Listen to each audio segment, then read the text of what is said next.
예전에 같이 인문 수업 하신 분들은 복습일 수 있고, 복습이라고 하는데 인제 가물가물해서 '처음 듣는 것 같다.'라고 생각하시는 분도 있을 거고요.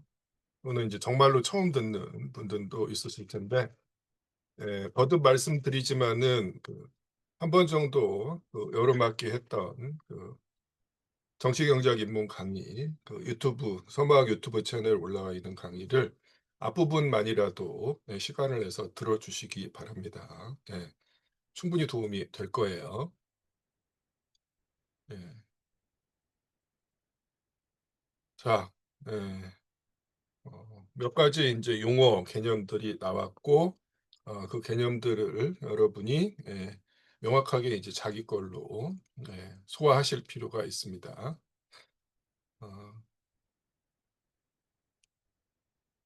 어 "가치의 실체가 인간의 노동이다."라는 이야기를 했어요. 그리고 그 크기는 음 상품의 생산에 필요한, 사회적으로 필요한 노동 시간이다라고 이야기를 했는데, 가치를 이렇게 규정한다라는 게 인제 어떤 의미냐라는 거예요. 네. 자, 이런 의미다라는 거죠. 네. 가치라는 건 하나의 상품을 얻기 위해서 사회가 지불해야 하는 비용이다라는 의미입니다. 그죠? 네. 이게 인제 노동 가치 이론의 입장이에요. 그래서 어떤 상품의 가치가 크다라는 건 이제 무슨 의미입니까? 그만큼 그 상품을 얻기 위해서 사회가 많은 비용을 지불해야 한다라는 이야기예요. 그리고 인제 그 비용을 측정하는 척도가 인제 인간의 노동 시간인 거죠. 맞습니까? 그렇게 되는 겁니다. 그래서 노동 생산성이 증대한다라는 게 어떤 의미를 갖습니까? 동일한 상품을 얻기 위해서 사회가 그만큼 더 적은 비용을 지불해도 된다라는 의미라는 거예요. 그죠? 그래서 어떤 상품의 가치가 크다라는 건 결코 좋은 일이 아닙니다. 그만큼 사회가 더 많은 비용을 지불해야 한다라는 의미잖아요. 근데 보통 우리는 어떤 상품의 가치가 크면 '좋은 걸 거다.'라고 생각하기 쉬워요. 근데 이건 사실은 제대로 된 관점이 아니라, 어떤 상품을 예 비싸게 이제 팔아먹을수록 이득이 되는 그런 집단 내지는 계급의 관점이죠. 사실은 그게 이제 자본가적 관점인 거예요. 네. 자, 이걸 한번 음미해 보시기 바랍니다. 이게 어떤 의미를 갖는지. 자, 1 절에서 다시 한번 질문이나 하고 싶은 말씀 있으면 해 주시기 바랍니다.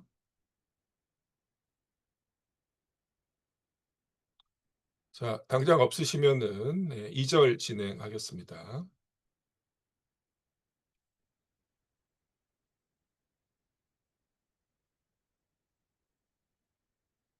박나영 씨부터 부탁드릴게요.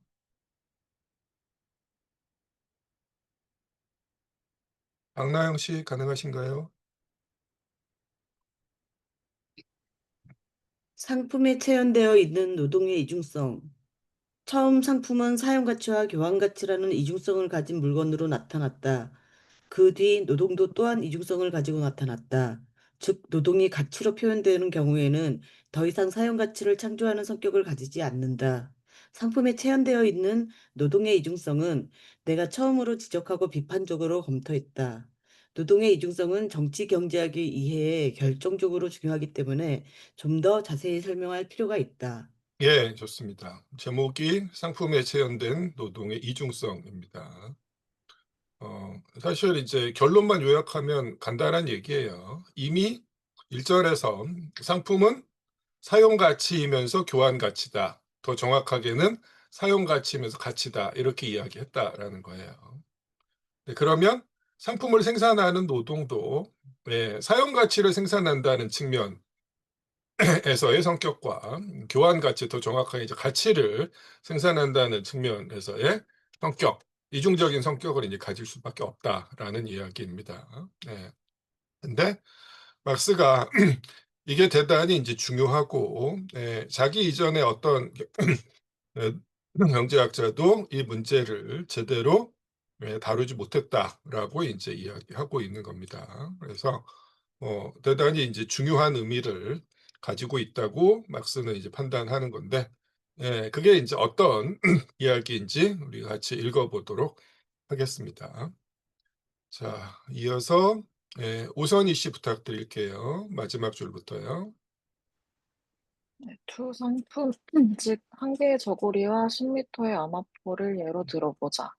전자의 가치는 후자 가치의 2배라고 하고, 10m의 암호포는 W라면, 한 개의 저고리는 EW다. 저고리는 특정의 욕구를 충족시키는 사용 가치다. 그것을 생산하기 위해서는 특수한 종류의 생산 활동이 필요하다. 이 생산 활동은 그 목적, 작업 방식, 수단, 결과에 의해 결정된다.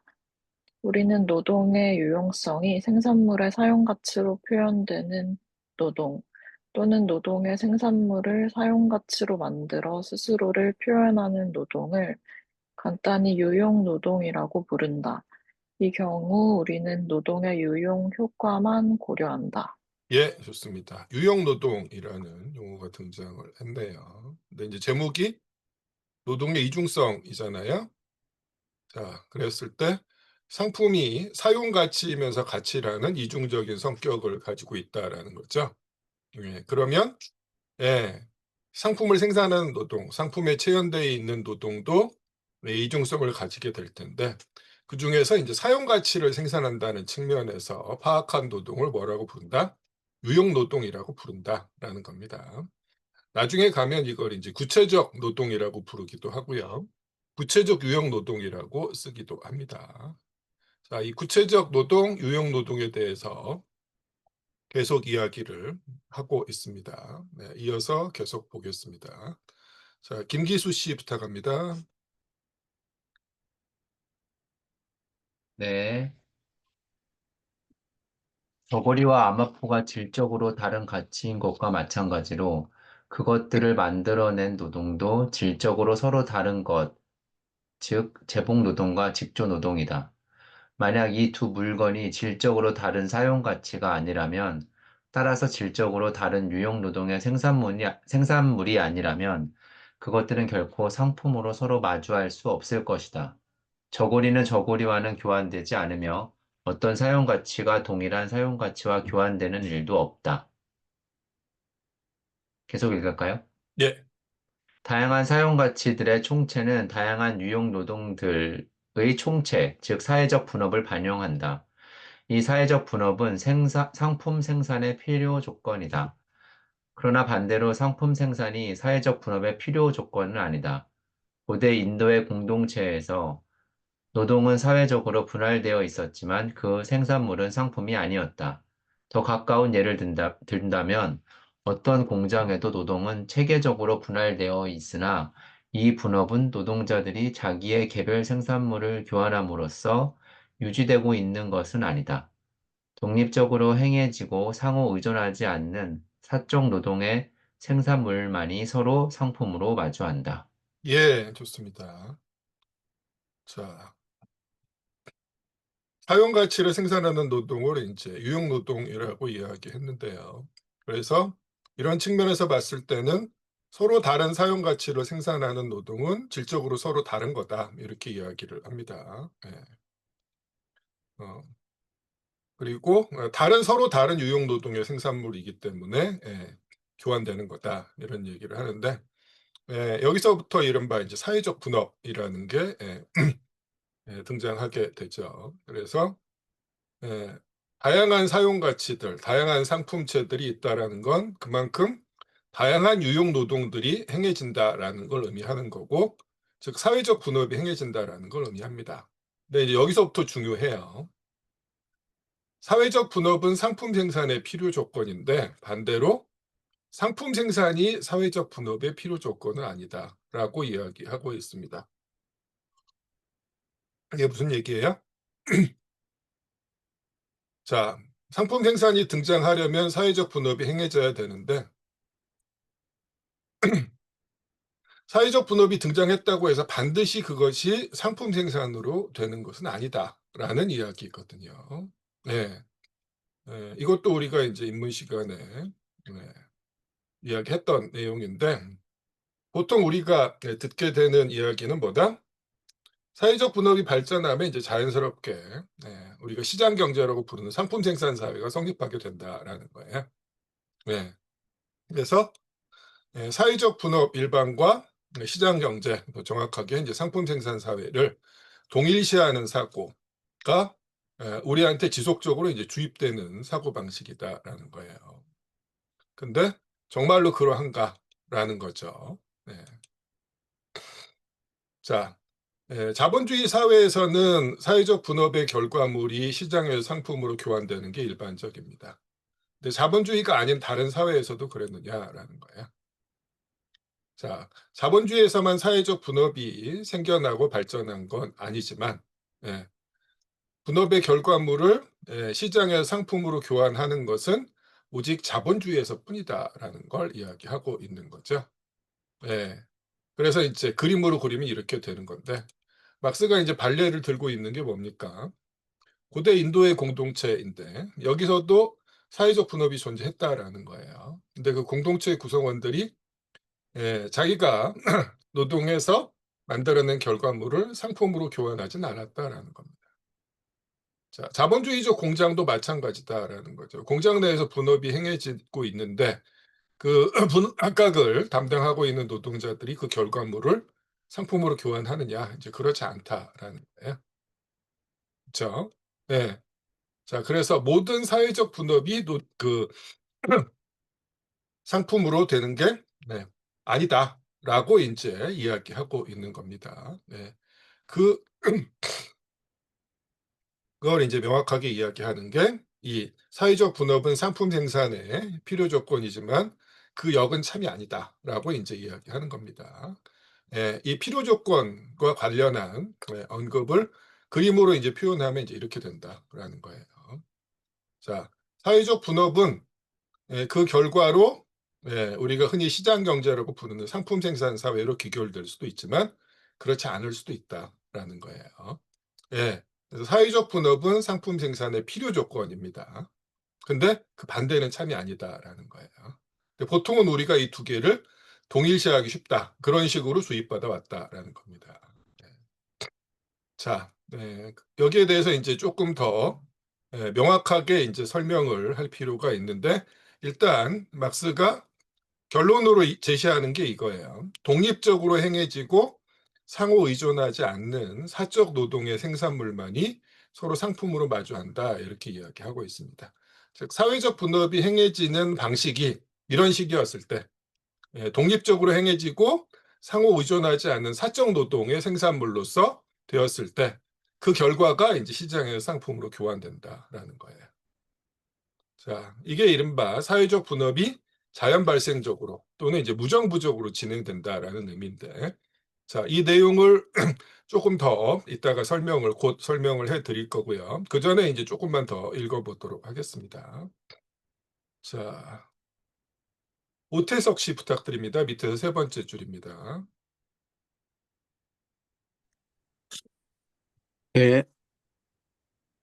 이제 이상에서 말한 것을 요약하면 다음과 같다.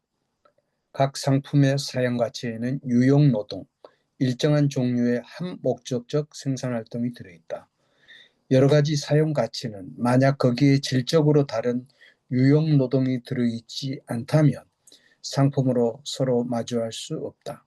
생산물이 일반적으로 상품 형태를 취하고 있는 사회, 즉 상품 생산자 사회에서는 개별 생산자들이 상호 독립적으로 자기 자신의 계산에 따라 수행하는 여러 가지 형태의 유용 노동 사이의 질적 차이는 하나의 복잡한 체계, 사회적 분업으로 발전한다. 예, 좋습니다. 자, 우리가 살고 있는 사회가 이런 사회죠. 생산물이 일반적으로 상품 형태를 취하는 사회입니다. 상품 생산자 사회입니다. 다른 말로 시장 경제예요. 근데 1권 1편, 자본론 1권 1편에서 다루는 자본주의 사회에 대한 규정은 바로 이 우리가 흔히 시장 경제라고 부르는 상품 생산 사회로서의 자본주의에 대한 이야기입니다. 자, 근데 이 사회에서는 이런 유용노동의 질적인 차이가 사회적 분업으로 발전한다 이렇게 이야기하고 있어요. 그래서 특정의 유용노동을 행하는 사람은 그걸 이제 자기의 아주 쉽게 얘기해서 이제 자기의 직업으로 전문화된 직업으로 가지게 된다 이런 이야기인 거죠. 자, 근데 실제로 이건 그 자본주의 사회에만 고유한 건 아니다 이렇게 이야기를 합니다. 자, 이윤신 씨 읽어 주십시오.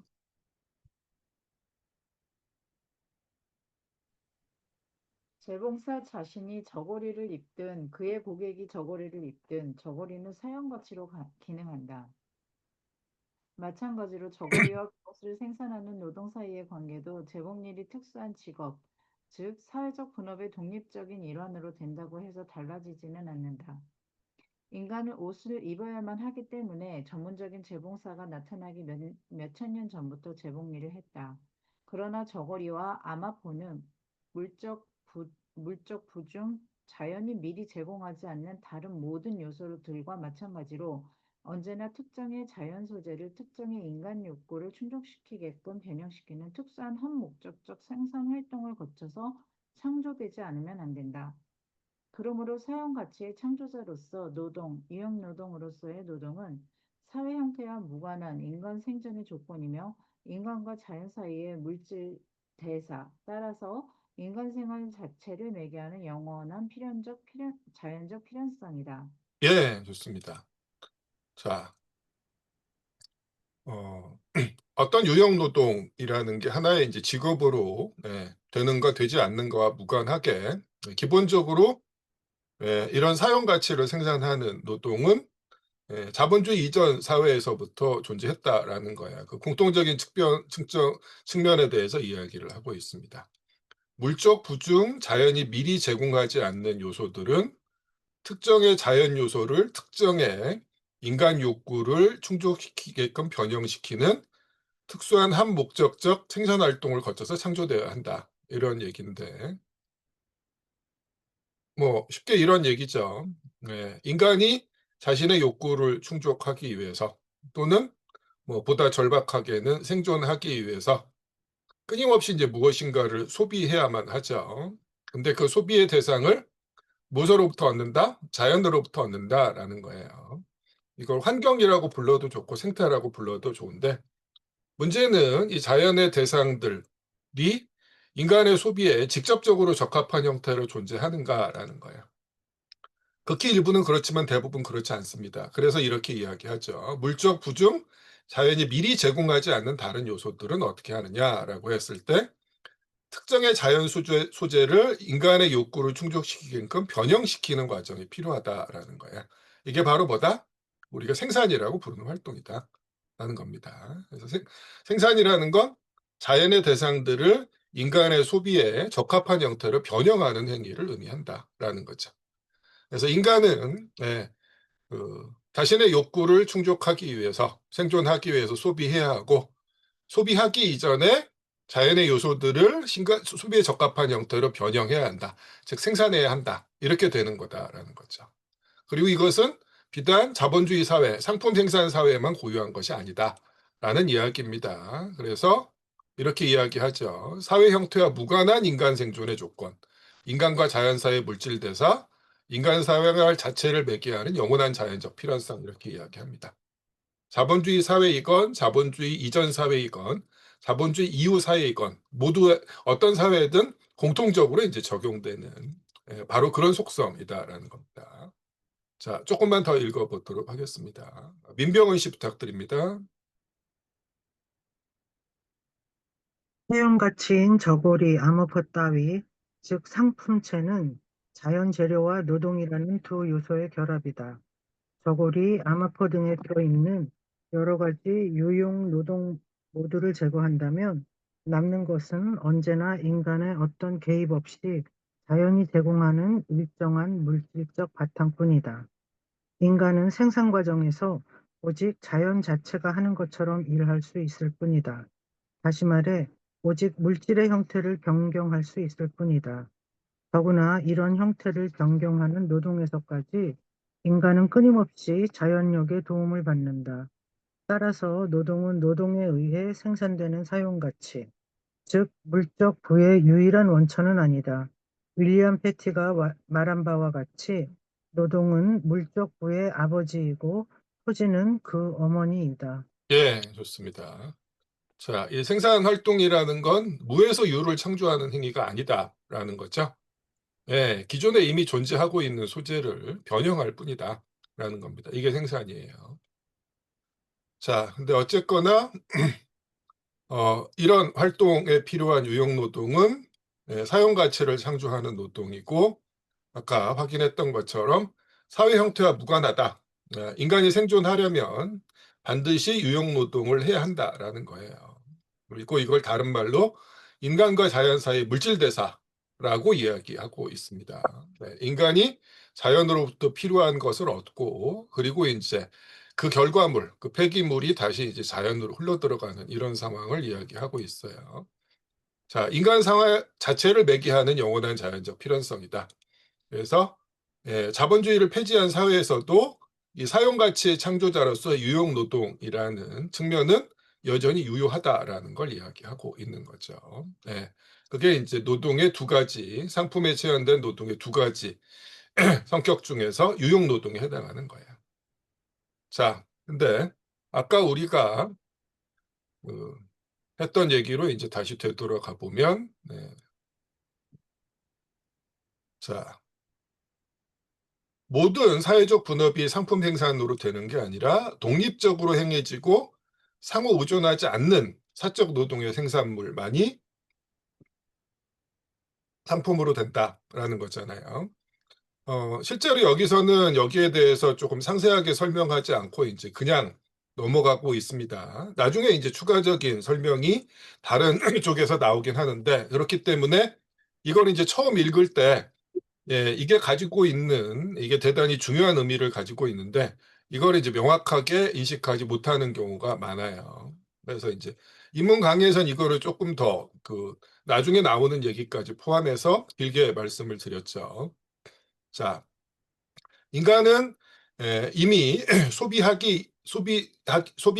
무언가를 소비하는 게 필수적이고 소비하기 이전에 생산해야 하는데, 이 생산이 사회적 분업을 통해서 이루어진다면 생산의 결과물을 소비에 이르게 하기 전에 그걸 이제 분배해야 한다라는 거잖아요.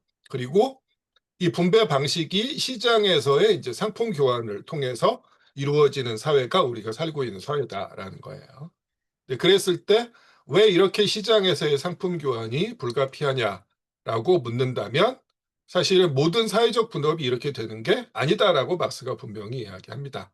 즉 사회적 분업이 특정한 방식으로 행해진 결과다, 이렇게 이야기합니다. 그게 이제 이 얘기죠. 독립적으로 행해지고 상호 의존하지 않는 사적 노동의 생산물일 때라고 이야기하는데, 이걸 좀 풀었으면 어떻게 돼요? 생산수단을 소유한 개인이 무엇을 얼마만큼 생산할 것인지를 사회 전체의 필요와 무관하게 독립적으로 판단한다라는 거예요. 그렇기 때문에 이 생산의 결과물에 대한 정당성을 사후적으로 확인할 수밖에 없다라는 거죠. 다른 말로 사회적 분업이 자연 발생적으로 또는 무정부적으로 또는 무계획적으로 이루어지기 때문에 그 결과물을 시장에서 상품으로 교환하는 게 불가피해진다라는 이야기였어요. 그리고 이런 이제 사회적 분업의 자연 발생적 성격에 이제 배후에 있는 게 생산수단의 배타적이고 독점적인 소유, 사적 소유다라고 말씀을 드렸었죠. 그래서 만약에 사회적 분업이 개인의 독립적인 판단에 의해서 이루어지는 게 아니라 사회 전체적인 필요를 충족하기 위해서 계획에 의해서 진행이 된다면 그 결과물이 굳이 상품으로 교환될 필요가 없다라는 거였다라는 겁니다. 이렇게 되는데, 보통 우리는 사회적 분업과 상품 생산, 시장 경제를 동일시하도록 이렇게 이제 계속해서 주입받고 있다라는 거죠. 근데 이걸 명확하게 구분할 필요가 있습니다. 그래서 막스는 이미 여기에서 자본주의가 그 자체로 당연하고 필연적인 그런 사회일 수 없다라는 사실을 명확하게 하고 있다라는 겁니다. 자, 이런 얘기고요. 물론 미리 조금 말씀을 드리면 1권 1편에서 다루는 게 우리가 시장 경제라고 부르는 상품 생산 사회로서의 자본주의를 다루고 있는데, 그렇다고 이제 자본주의와 시장 경제가 똑같은 건 아닙니다. 네, 인문 수업 같이 하신 분들은 이미 알고 계시죠. 추가적인 한 가지 더 규정이 여기에 더 덧붙여져야 됩니다. 즉, 인간의 노동력이 상품으로 된다라는 조건이 추가돼야 되는데, 그 측면에 대한 분석은 1권 1편에 안 나와요. 1권 2편에 나옵니다. 그건 이제 나중에 보기로 하고요. 네. 어쨌거나 이제 그림을 그리면 이제 이렇게 된다라는 거죠. 다시 한번 사회적 분업과 상품 생산은 결코 동의어가 아니다라는 거고요. 2편에 가면은 이 상품 생산과 자본주의적 생산도 동의어가 아니다라는 걸 이제 확인할 수가 있어요. 네. 자, 일단은 여기까지 하고 넘어가도록 하겠습니다. 자, 다시 질문이나 하실 말씀 있으면 해주시고요. 자, 여기까지가 이른바 사용가치를 생산하는 노동, 유형노동이었습니다. 그 다음에 이제 사용가치에서 이제 가치로 나가는 과정입니다. 그리고 이제 가치를 만드는, 가치를 형성하는 노동에 대해서 이야기해야 되겠죠. 이미 우리가 그게 뭔지는 알고 있어요. 이른바 추상적 인간 노동인데, 그 추상적 인간 노동에 대해서 조금 더 자세하게 설명을 하기 시작을 합니다. 자, 정명옥 씨 부탁드립니다.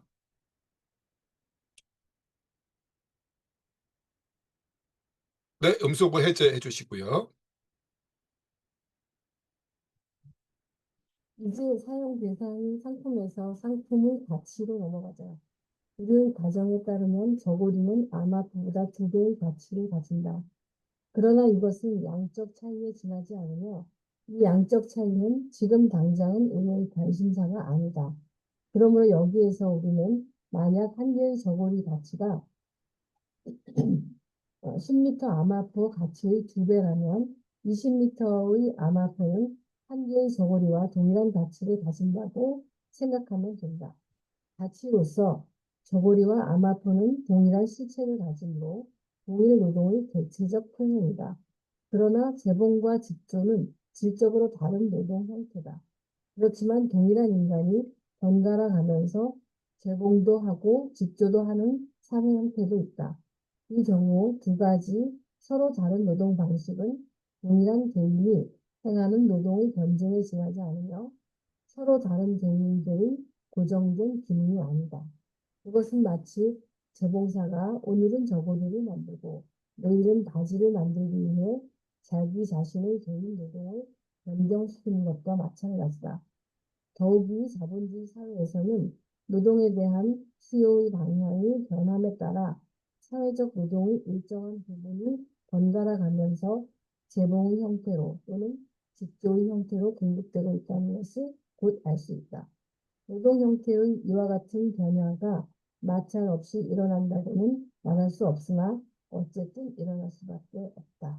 예, 좋습니다. 지금 사용가치에서 가치로 가고 있는 중인데, 그러면서 사용가치를 생산하는 노동, 여기 보면 이제 뭐 재봉과 직조라는 구체적 노동, 이제 유형 노동을 이야기하고 있고, 이게 어떻게 이제 동일한 노동으로 간주될 수 있는가에 대한 이야기를 풀어나가고 있는 중입니다. 자, 밑에서 두 번째 줄부터네요. 박지현 씨 부탁드립니다. 만약 생산활동의 명확한 질 따라서 노동의 유용한 성격을 무시한다면 생산활동은 다만 인간 노동력의 지출에 지나지 않는다. 재봉과 직조는 비록 질적으로 다른 생산활동이지만 모두 인간의 두뇌, 근육, 신경, 손 등의 생산적 소비이고 이 의미에서 모두 인간 노동이다. 재봉과 직조는 인간 노동력 지출의 두 가지 서로 다른 형태에 지나지 않는다. 물론 인간의 노동력이 다양한 형태로 지출되기 위해서는 노동력 그 자체가 어느 정도의 발전 단계에 도달해야 한다. 그러나 상품의 가치는 순수하고 단순한 인간 노동, 즉 인간 노동력 일반의 지출을 표현하고 있다. 부르주아 사회에서는 장군이나 은행가는 거대한 기능을 하지만 평범한 인간은 매우 보잘것없는 기능밖에 하지 못하는데 인간 노동의 경우도 마찬가지다. 인간 노동은 특수한 방향으로 발달하지 않는 평범한 인간이 자기의 육체 안에 평균적으로 가지고 있는 단순한 노동력을 지출하는 것이다. 예, 일단 여기까지입니다. 네. 서로 다른 사용 가치를 생산하는 질적으로 다른 노동, 유형 노동을 어떻게 동일시할 수 있는가라는 이야기인 거죠. 그래서 노동의 유용한 성격을 무시했을 때 이것은 인간 노동력의 지출이라는 공통점만 남는다라는 거죠. 그래서 인간의 두뇌, 근육, 신경, 손 등의 생산적 소비라는 측면이다라는 거예요. 딱 이 점만을 포착한 개념이 추상적 인간 노동이라는 개념입니다. 그래서 순수하고 단순한 인간 노동, 일반 노동력, 일반의 지출, 이게 이제 가치의 실체인 추상적 인간 노동이에요. 뭐 여기서 이제 또 보충을 하자면 특수한 방향으로 발달하지 않은 평범한 인간이 자기의 육체 안에 평균적으로 가지고 있는 단순한 노동력을 지출한다라고 이제 가정하고 동일한 노동으로 우리가 간주하고 있는 거다라는 거죠. 그래서 추상적 인간 노동이라는 개념을 이제 처음 1절에서 소개했을 때 상대적으로 좀 간략하게 설명했던 내용이 여기서 다시 조금 더 상세하게 보충이 되고 있는 겁니다. 자, 그 다음에 물론부터입니다. 박창진 씨 부탁드립니다.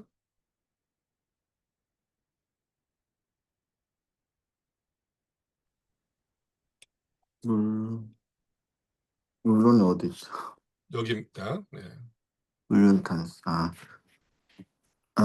물론 단순한 평균적 노동 자체도 나라가 다르고 문화의 발전 단계가 다르면 그 성격도 달라지지만 일정한 사회에서는 이미 알려져 있다. 더 복잡한 노동은 강화된 또는 몇 배로 된 단순 노동으로 여길 뿐이며 따라서 적은 양의 복잡 노동은 더 많은 양의 단순 노동과 동등하게 여긴다.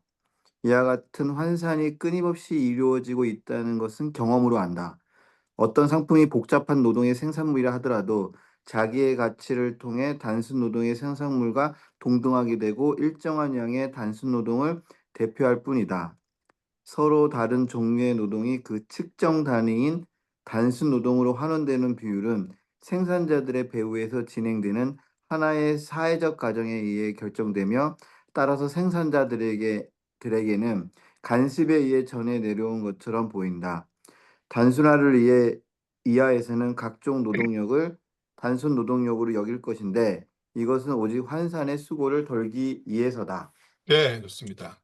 자, 단순한 평균적 노동이라는 게 그 나라의 발전 정도에 따라서 그리고 그 어떤 지역에 있는가에 따라 달라질 수 있다라는 거예요. 그래서 2025년 현재 대한민국에서의 단순한 평균적 노동과 자본주의적 발전의 수준이 다른 나라에서의 단순한 평균적 노동이 동일하지 않다라는 겁니다. 그리고 대한민국이라고 하더라도 1950년대, 60년대, 70년대에서의 단순한 평균적 노동과 2025년 기준에서의 단순한 평균적 노동은 다르다라고 이제 이야기하는 거예요.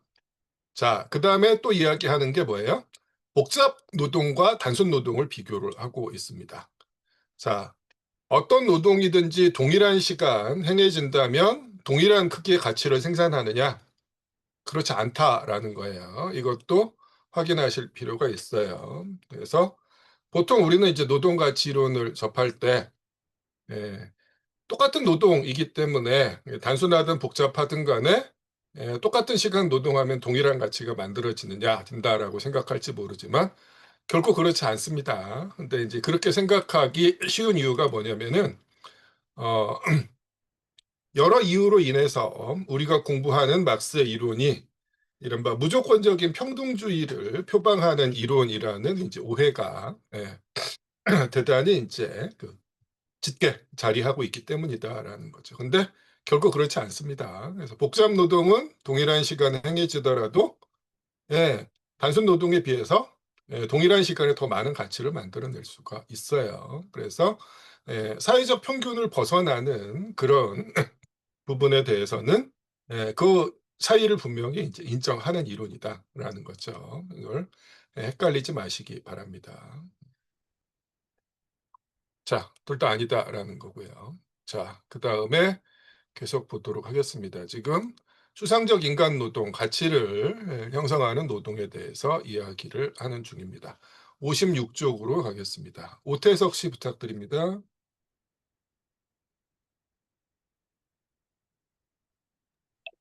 네. 가치로서 저고리와 아마포를 고찰할 때 우리가 사용 가치의 차이를 무시하는 것과 마찬가지로 그것들의 가치로 표시되는 노동에서 우리는 재봉과 직조라는 노동의 유형 형태상의 차이를 무시한다. 사용 가치로서 저고리와 아마포는 특정 목적의 생산활동이 천이나 실과 결합한 것이지만 가치로서 저고리와 아마포는 동일 노동의 응고물일 뿐이다. 이와 마찬가지로 그것들의 가치에 들어있는 노동도 천이나 실에 대한 생산적 작용에 의해 의미를 가지는 것이 아니라 오직 인간 노동력의 지출로서만 의미를 가진다. 재봉과 직조는 질적으로 상이하기 때문에 사용 가치인 저고리와 아마포의 형성 요소로 된다. 그러나 재봉과 직조의 특수한 질이 무시되고 양자가 인간 노동이라는 동일한 질을 가지는 한 재봉과 직조는 저고리와 아마포의 가치 실체를 형성한다. 그러나 저고리와 아마포는 가치 일반일 뿐만 아니라 일정한 크기의 가치이며 우리 가정에서는 한 개의 저고리는 10m 아마포의 2배 가치를 가진다. 가치량의 이와 같은 차이는 무엇 때문일까? 아마포는 저고리에 들어있는 노동의 절반을 포함하고 있으며 그리하여 저고리의 생산에는 아마포의 생산에 드는 시간보다 2배나 길게 노동력이 지출되어야만 하기 때문이다. 예, 좋습니다. 자, 다시 한번. 자, 저고리와 아마포를 가치로서 살펴보면은 사용 가치의 차이를 무시하게 되니까 결국 그 사용 가치를 생산하는 노동의 유용 형태상의 차이도 무시하게 된다라는 거죠. 그래서 동일한 노동으로 간주하게 된다라는 거죠. 그래서 인간 노동이라는 동일한 질로서 간주할 때 그것이 바로 가치 실체를 형성합니다. 이게 바로 뭐다? 추상적 인간 노동이에요. 그리고 당연히 이제 그 가치의 크기는 그 양에 의해서 결정이 되겠죠. 자, 그럼으로부터 보도록 하겠습니다. 네. 자, 피린 씨 읽으실 수 있을까요?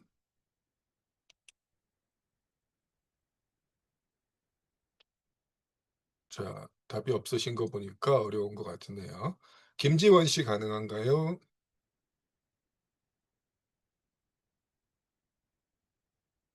자, 어려우시면 김나영 씨 어떻습니까? 네. 그러므로 상품에 체현되어 있는 노동은 사용 가치와의 관련해서는 질적으로만 고려되고 가치와의 관련해서는 노동이 벌써 단순한 인간 노동으로 환원되어 있으므로 양적으로만 고려된다. 전자의 경우에는 노동이 어떻게 수행되며 또 무엇을 생산하는가가 문제가 되며 후자의 경우에는 노동력이 얼마나 지출되는가, 즉 노동의 계속 시간이 문제로 된다. 상품 가치의 크기는 그 상품에 들어있는 노동량만을 표시하기 때문에 상품들은 어떤 일정한 비율을 취하면 그 가치가 동일하게 된다. 만약 저고리의 생산에 필요한 모든 유용 노동의 생산성이 변하지 않는다면 생산된 저고리의 가치량은 저고리의 양에 비례해 증가할 것이다.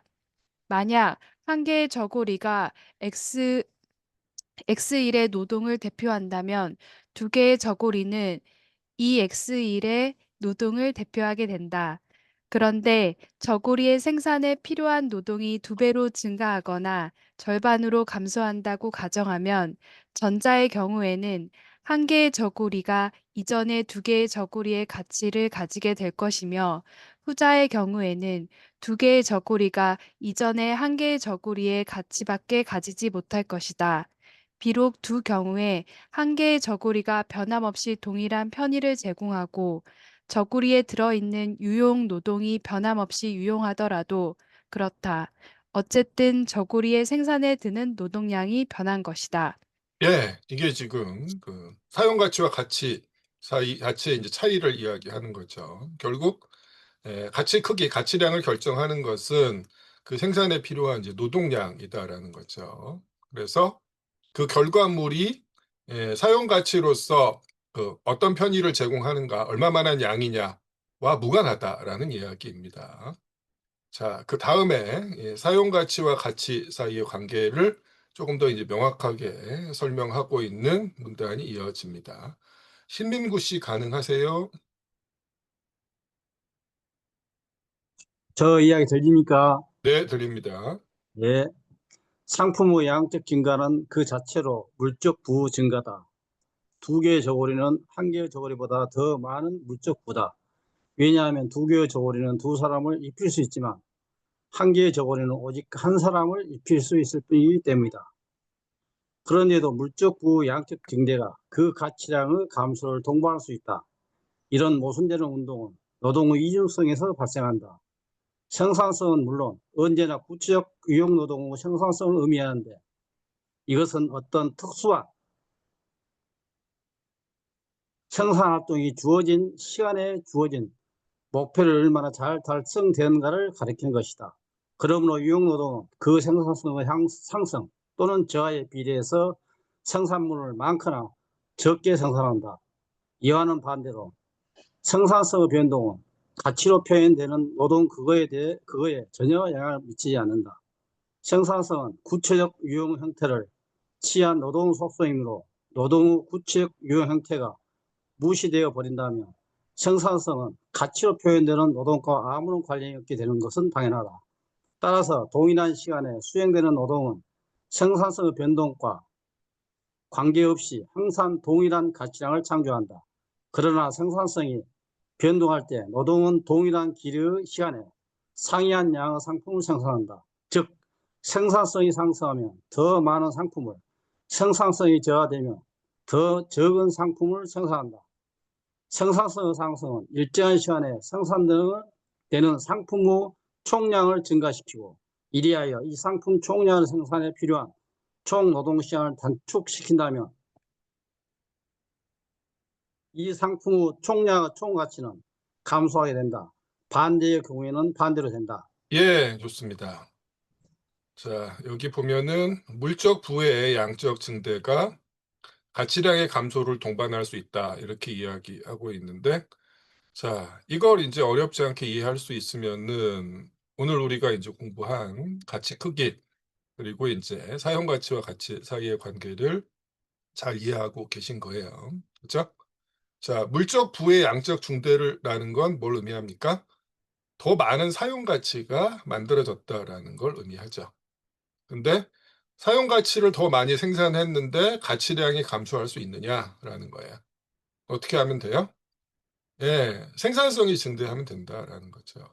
그래서 휴대폰 한 대를 생산하는데 예전에 이제 휴대폰 한 대 생산에 20시간이 걸렸다라는 거죠. 근데 지금은 생산성이 이제 4배로 증가해서 휴대폰 한 대를 생산하는데 5시간만 필요하다라고 한다면은, 자, 10시간 노동을 해서 휴대폰 2대를 생산했다면 어떻게 돼요? 물적 부가 양적으로 증대한 거죠. 즉 20시간 걸려서 휴대폰 한 대를 생산했을 때보다 10시간 걸려서 휴대폰 2대를 생산하면 뭐가 증대한 겁니까? 가치가 증대한 게 아니라 물적 부, 사용 가치가 증대한 거다라는 거예요. 가치량은 어떻게 됐어요? 이전에 20시간 노동했을 때 생산된 가치 크기보다 10시간만 노동했으니까 가치 크기는 절반으로 줄어들었죠. 이게 얼마든지 가능하다라는 거예요. 네, 이걸 이제 이해하실 수 있다면 무리가 없을 거다라는 거죠. 자, 여기까지 다시 질문 있으면 해주시기 바랍니다. 네, 그 물적부의 양적 증대 설명해 주시면서 네. 사용 가치를 더 많이 생산했다고 하셨잖아요. 자, 물적 부라는 게 사용 가치죠. 네. 근데 네, 그거를 네, 상품을 더 네. 많이 생산했다고 얘기해도 되는 건가요? 뭘 아니면 더 많이 생산했다고요? 상품. 예, 그렇게 이야기할 수 있죠. 여기 나와 있는 상품의 양적 증가라고 네. 이야기했으니까. 그죠? 네. 예, 휴대폰이라는 상품을 더 많이 생산한 거예요. 그죠? 더 많은 상품을 생산했는데 더 적은 노동 시간을 들여서 더 많은 상품을 생산했다면 사용 가치로서의 상품은 양적으로 증대했지만 그 가치는 줄어들었다라는 겁니다. 자, 문제 없을까요? 어떻습니까? 자, 교수님, 네네네, 말씀해 주십시오. 제가 질문하겠습니다. 네, 요즘 굉장히 화두로 되었고 앞으로 우리 삶에 지대한 영향을 끼칠 수 있는 AI 인공지능에 대해서 한 말씀 여쭤보고 싶습니다. 이 질문은 일본 하편의 대공업에서 질문을 해야 할 것 같은데 지금 가치 부분이 나왔기 때문에 아마 더 적합할 것 같아서 질문드립니다. AI는 컴퓨터와 달리 단지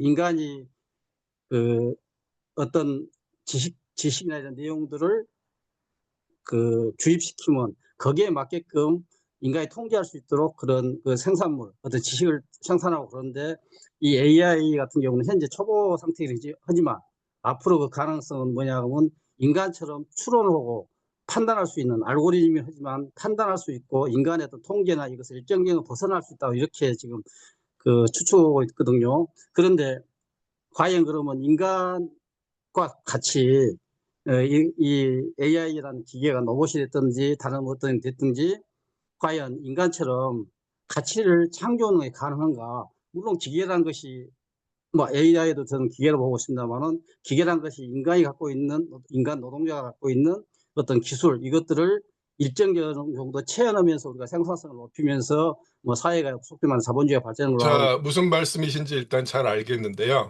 AI가 사실 예. 아까 질문 시작하시면서 말씀하셨듯이 네네. 일본 하에서 우리가 공부할 이제 기계화 대공업 네네. 부분에서 정확하게 이제 오늘 질문하신 내용에 해당하는 얘가 등장을 할 거예요. 그래서 뭐 19세기 중반이든 지금 우리가 살고 있는 21세기 초든 간에 본질은 다르지 않거든요. 그게 이제 어떤 형태로 존재하든 간에 생산수단입니다. 그래서 인간이 이제 현재 시점에서 이제 행하는 노동이 아니라 인간이 이전에 행한 이제 과거 노동의 생산물이 생산에 투입되는 경우 이게 이제 생산수단일 텐데 그 생산수단은 새로운 가치를 만들어내지는 않습니다. 그리고 그 생산수단이 생산 과정에서 얼마나 효율적으로 작동하는가와 그 생산수단이 가치를 만들어내는가는 전혀 다른 문제다라는 거죠. 그 얘기입니다. 자, 새로운 생산수단이 효율적으로 작동하면서 더 많은 사용가치, 물적 부의 양적 증대에 크게 기여할 수 있습니다. 근데 그렇다라고 해서 그게 더 큰 가치를 만들어내는 건 아니다라는 거죠. 이게 핵심입니다. 지금 너무 좀 지금 현재 우리 배우고 있는 게 약간 벗어난지 모르겠지만 이 AI라는 것은 기존의 인간이 발명한 그런 기계 종류, 생산수단 종류, 그러니까 컴퓨터나 이런 것보다는 훨씬 어떤 인간의 어떤 특성, 이것들 많이 이렇게. 자, 그 인간의 특성이라고 이야기했을 때 그게 뭐냐라는 게 문제가 될 텐데, 지금 여기서 이야기하는 게 이제 그 AI가 인간은 아니잖아요. 그죠? 그리고 실제로 인간이 그 생산을 하는 이유는 뭐예요? 소비하기죠. 소비하기 위해서죠. 그 소비가 인간의 소비를 위한 거죠. 그러죠. 그쵸? 결국 그게 핵심인 겁니다. 네. 인간이 소비를 하기 위해서 그 자기가 직접 노동하기도 하고 노동한 결과물인 생산수단을 투입하기도 한다라는 거야. 더 자세한 건 우리가 나중에 계속 공부를 하겠지만은 그랬을 때 새로운 가치, 이전에 존재하지 않았던 새로운 가치를 만들어내는 것은 현재 시점에서 노동자가 실제로 행하는 노동에서 뿐이다라는 거예요. 그 사실은 변하지 않습니다. 그것이 뭐 19세기에 만들어졌던 기계든지 아니면 21세기에 등장하는 AI든지 간에 아무런 차이는 없습니다. AI도 생산수단이에요. 네, 알았습니다. 저도 그렇게 생각하고 있습니다. 그리고 이 자본론은 아시다시피 그 변증법 유물론에서 철저히 이렇게 지금 기술되고 있는데, 물론 우리 배우고 있는 범주를 벗어난지 몰라도 간단히 그에 대해서 간단히만 이렇게 설명해 주시면 감사하겠습니다. 글쎄요, 느닷없이 변증법이 등장하는데 그거야말로 이제 설명이 어려운 얘기일 것 같거든요.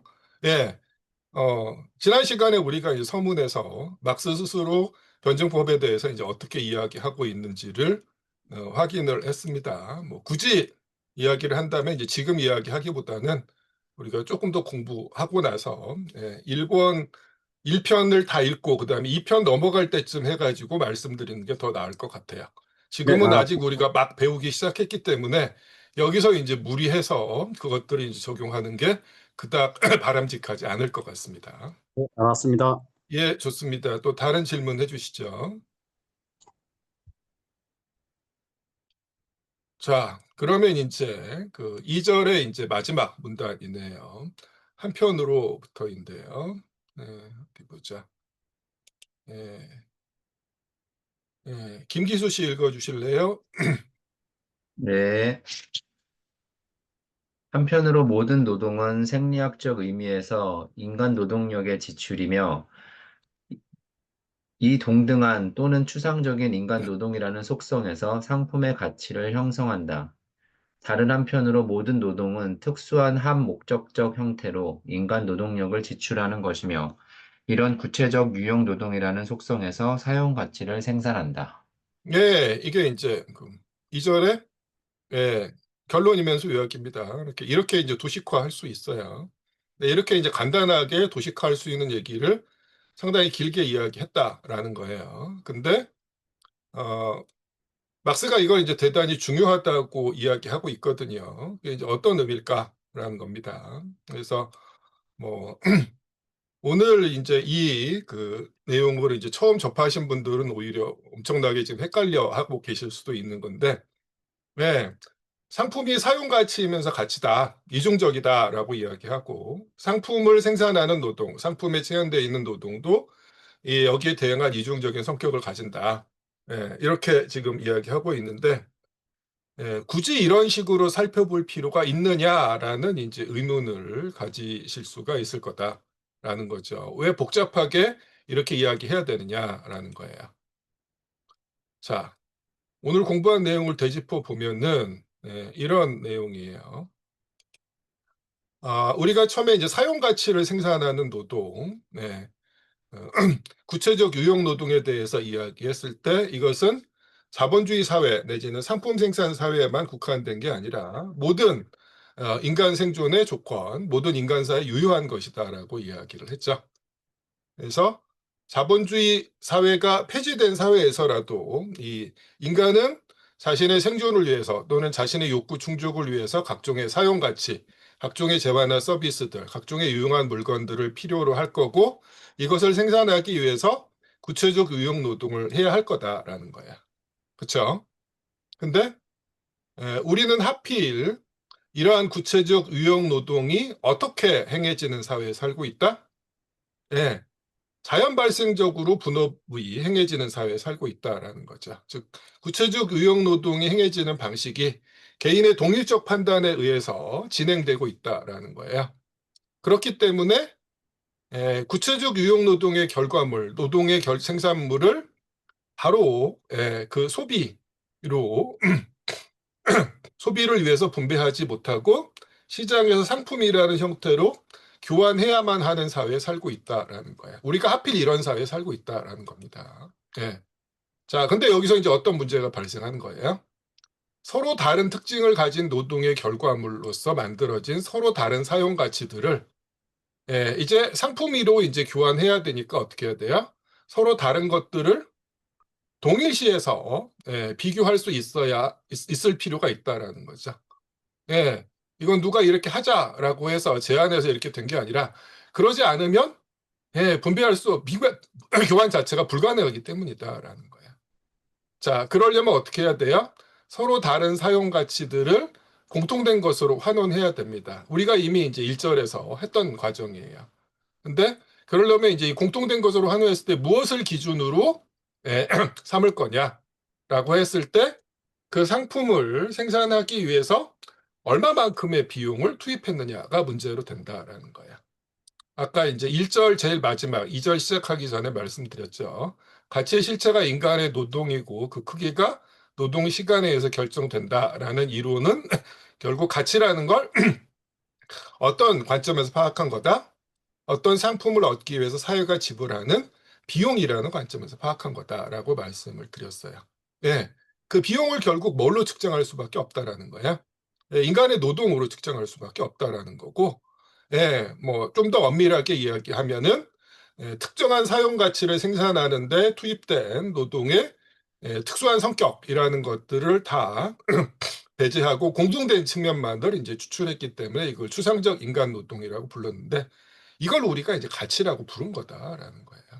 그래서 우리가 하필 이런 사회에 살고 있기 때문에 이런 이중적인 성격에 익숙해질 수밖에 없다라는 거예요. 우리가 살고 있는 사회를 정확히 이해하려면 그 얘기입니다. 그래서 자, 지난 시간에 서문에 이런 이야기가 나왔어요. 부르주아 사회에서는 노동 생산물의 상품 형태 또는 상품의 가치 형태가 경제적 세포 형태다. 이런 문구가 나왔습니다. 기억하시나요? 어떻습니까? 자, 다시 그 부분으로 돌아가 보면은, 자, 독일어 초판의 서문에서 이런 얘기들을 이제 막스가 하고 있는 거예요. 자, 여기 보면은,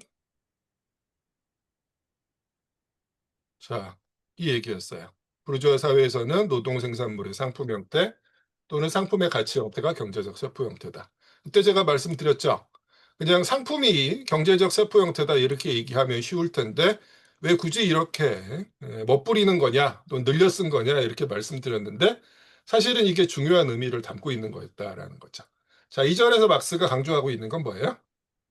노동 생산물이 반드시 상품이 되리라는 어떤 필연적인 이유가 없다라는 거예요. 다시 말해서 사회적 분업은 상품 생산의 필요 조건이지만 그 역은 참이 아니다라고 이야기했잖아요. 그래서 노동 생산물이 상품으로 되는 사회가 있고 그렇지 않은 사회가 있다라는 거예요. 근데 우리 사회는 어떤 사회다? 사회적 분업이 자연 발생적으로 진행되기 때문에 또는 이제 사적 개인의 독립적 판단을 통해서 생산이 이루어지기 때문에 노동 생산물이 상품으로 될 수밖에 없다. 이렇게 지금 이야기하고 있는 거다라는 거죠. 자, 그리고 노동 생산물이 상품으로 되면은 그 상품은 이제 무엇으로서 서로를 마주보게 돼요? 사용 가치로서가 아니라 가치로서 나타나게 되죠. 예, 서로 다른 사용 가치로서의 특징이 배제되고 공통된 인간 노동의 생산물이라는 전만이 남아있는 가치로서 남아있게 된다라는 거죠. 그게 이제 상품의 가치 형태라는 이제 문구가 예, 이야기하고 있는 거다라는 거죠. 그래서 자, 이 문구를 이제 선문에 나와 있던 이 문장이 어떤 의미인지를 정확하게 이해하는 게 오늘의 이제 목표였다라고 이제 생각하시면 돼요. 네. 그리고 뭐 다시 보면은 도급한 서문에 또 이런 얘기가 나와 있었죠. 예. 첫 부분이 항상 어렵다라는 것에 대해서는 독자들이 이제 첫 부분을 어려워한다라는 걸 막스도 이미 알고 있었는데 그 중에서도 1장이 어려울 거다라고 이야기하는데 그러면서도 막스가 뭐라고 이야기했어요? 가치의 실체와 가치량의 분석을 될 수 있는 쉽겠다라고 이야기합니다. 우리가 어쨌거나 이 부분을 읽어봤는데 어떠셨어요? 자, 가치의 실체가 인간의 노동, 추상적 인간 노동이라는 사실을 어떻게 끌어냈는지, 그리고 가치량이 어떻게 결정되는지를 막스가 어떻게 서술하고 있는지, 이걸 한번 염두에 두고 이 시간 끝난 다음에 다시 한번 읽어보시기 바랍니다. 아시겠죠? 예. 자, 그리고 다음 주에 우리가 공부하게 될 내용이 1장 3절인데요. 예, 거기서 이제 다루게 될 내용이 화폐 형태로 완성되는 가치 형태입니다. 그래서 가치가 이제 교환 가치로 나타나게 되는 과정이고 사실은 막스 스스로도 이 부분이 아마 제일 어려울 거다 이런 식으로 언급을 하고 있어요. 여기 보면 이제 가치 형태에 관한 절을 제외한다면 어렵다고 비난할 수는 없다라고 이야기하는 건데 이 부분은 자기가 생각해도 어렵다라는 얘기잖아요. 그죠? 근데 그 부분을 우리가 이제 같이 읽을 거예요. 그래서 이번 시간과 마찬가지로 다음 시간에도 일단 우리가 같이 읽은 1절하고 2절을 한 번씩 더 찬찬히 읽어보시고 다음에 공부할 3절의 내용도 다시 한번 눈이 글자를 따라가는 수준이라고 하더라도 한 번 정도씩 꼭 읽어 오시기 바랍니다. 다시 질문 있으면 해주시기 바랍니다.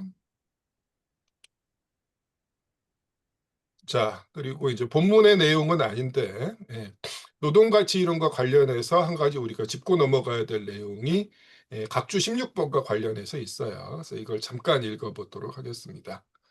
자, 박창진 씨 각주 16번 읽어주시기 바랍니다.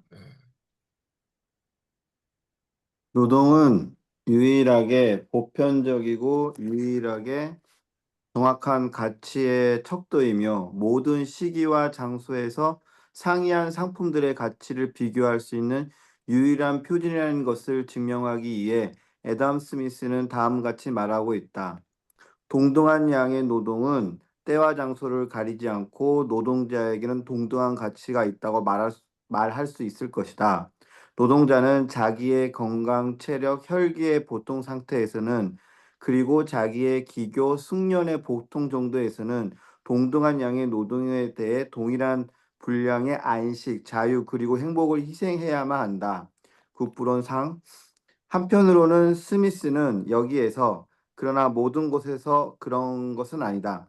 상품의 생산에 지출된 노동량에 의한 가치 결정을 노동의 가치, 임금에 의한 상품 가치의 결정과 혼동하고 있으며 따라서 같은 양의 노동은 항상 동일한 가치, 그 임금을 가진다는 것을 증명하라고 시도하고 있다. 일단 여기까지입니다. 뭐 뒤에도 이제 읽어보셔도 되는데 이제 사실 같은 내용이 진행되고 있는데 여기서 이제 스미스가 막수보다 먼저 노동 가치 이론을 얘기했는데 여기서 이른바 이제 노동의 가치라는 이제 잘못된 관념에 사로잡혀 있다는 사실을 막스가 지적을 하고 있어요.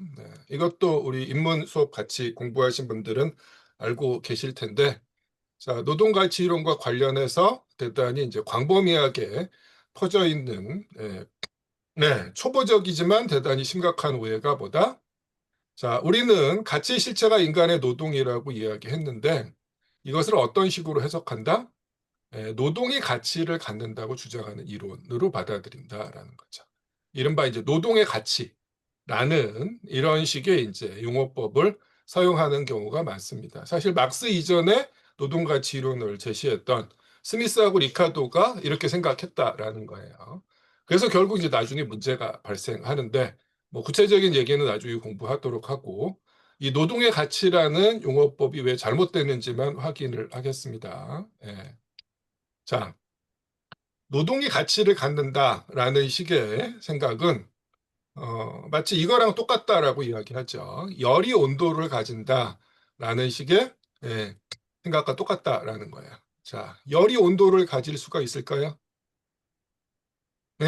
이상합니다. 불가능하죠. 왜? 사실 열이 온도의 실체거든요. 그래서 열이 온도를 갖는 건 불가능합니다. 열이 온도를 갖는 게 아니라 일정량의 열을 포함하고 있는 물체가 온도를 가질 수 있는 거예요. 마찬가지로 노동이 가치의 실체이기 때문에 노동이 가치를 갖는 것도 똑같이 불가능하다라는 거예요. 그래서 노동은 가치를 가질 수 없고 일정량의 노동을 담고 있는, 포함하고 있는 상품이 가치를 갖는 겁니다. 그죠? 그래서 애초에 노동의 가치라는 표현은 성립할 수가 없는 거고요. 그런데도 불구하고 왜 우리가 노동의 가치라는 이런 생각에 사로잡히게 되느냐? 보통 이제 노동의 가치라고 이야기했을 때 자본주의 사회에서는 노동자가 노동한 대가로 임금이 지불되기 때문에 이걸 이제 노동의 가치라고 이야기하는 경우가 많고 스미스나 리카도도 그렇게 생각했다라는 거예요. 근데 보통 우리가 그렇게 생각하는 거는 노동의 가치가 아니라 자본주의 사회에서는 이게 이제 2편에 우리가 다루는 내용입니다.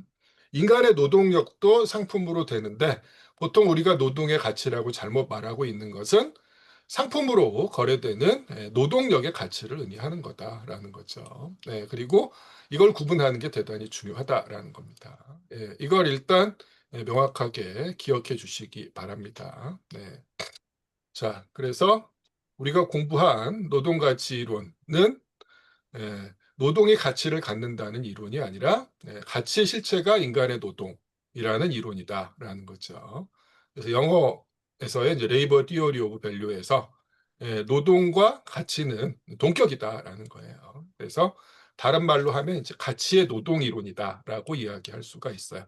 가치라는 게 무엇이냐라고 불렀을 때 그것은 인간의 노동이다라고 주장하는 이론이 노동가치 이론입니다. 자, 이게 이제 오늘 공부한 내용입니다.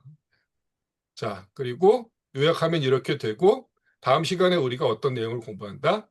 가치가 이제 교환 가치로 최종적으로는 화폐와의 교환 비율인 가격으로 나타나게 되는 과정을 추적하게 될 겁니다.